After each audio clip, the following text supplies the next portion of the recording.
If I'm being questioned by the police, I don't think I'm going to say something along the lines of, I guess we play the odds.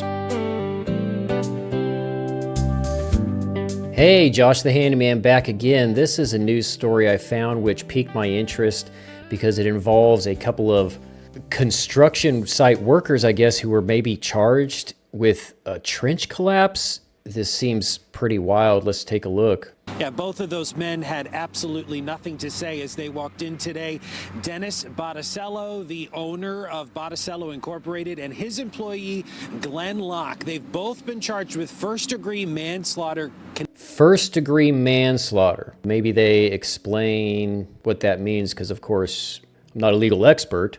I don't even play one on TV. But my understanding, first degree, that indicates like on purpose, like they maybe could have prevented it. To the death of their construction worker, Dennis Slater. These arrests coming to Oh, no. So I guess what kind of piqued my interest about this initially was the fact that it involved construction workers. And as a handyman myself, what a horrible thought that I would cause an accident that would cause an injury or even death of someone else. The fact that this person was apparently their co-worker, man, that's rough. Dating back to July of last year. What's your message? Are you remorseful at all? 67-year-old Dennis. What's your message? Are you remorseful at all? If he has any kind of decent lawyer, he's not going to answer that question. It seems really insensitive for a news reporter to just be asking that.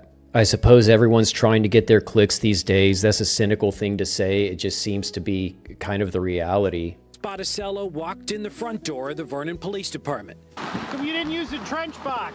And snuck out through the back door after he and 65-year-old Glenn Locke posted bond. It wasn't just an accident. This could have been prevented. So he said it wasn't just an accident. This could have been prevented. It could have been prevented, and also it might have been an accident. Man, let's see what happened. Is charged with first-degree manslaughter in the death of 56-year-old Dennis Slater, killed when the sides of a dirt trench collapsed on him at Laurel Woods Farms. And it wasn't the first time. The trench did fall in a couple times before that. A warrant shows Slater's text conversation with a friend. Okay, so they obtained this text conversation. It says, hi, hope you had a nice day. Hi, it was okay. How was yours? Not good. Trench collapsed twice. Oh boy. Asking how his day was. Not good, responded Slater.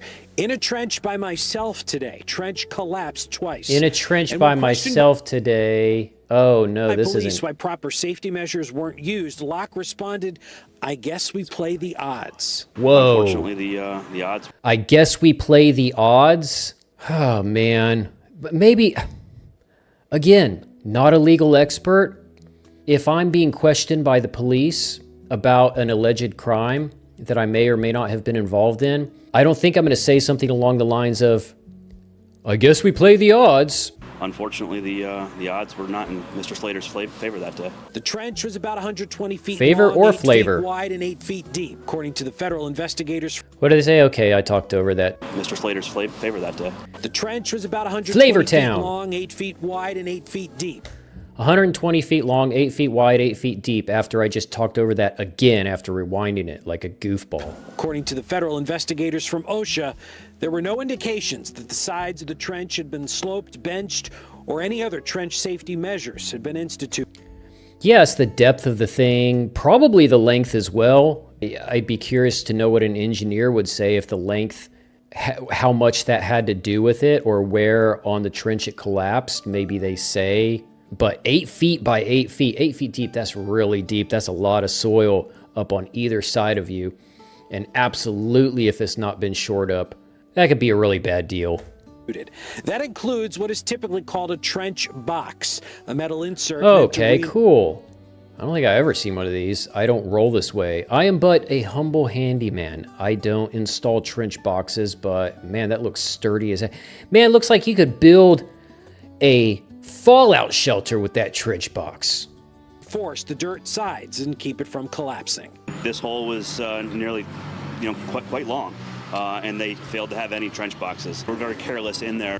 100 plus feet long, no boxes like that. They must have saved a grip of money to make a call like that, and also I always wonder how many times they've gotten away with this. How many times have they been on a job and they said, you know what, we can't price out, we can't bid in the trench box, we can't afford it. You know what, I've been digging in this soil my whole life and it ain't never collapsed on me once. It'll be fine. It'll be fine. This is what people say. It'll be fine. Which runs right along the same vein as sometimes the odds are not in your favor, or whatever it was he said, for crying out loud. Their actions, and somebody died as a result of this. And these arrests, of course, come after a lengthy investigation involving local, state, and federal officials, including OSHA. Both Botticello and Locke will be in court on Monday before a judge. So I'm wondering if, like in a case like this, if they bring in OSHA, if OSHA is going to be testifying on behalf of the prosecution, saying these are the laws and the safety precautions that they did not put in place. With, of course, the main difference between murder and manslaughter being intent. We're live here in Vernon. Matt Caron, Fox 61, Connecticut's news station.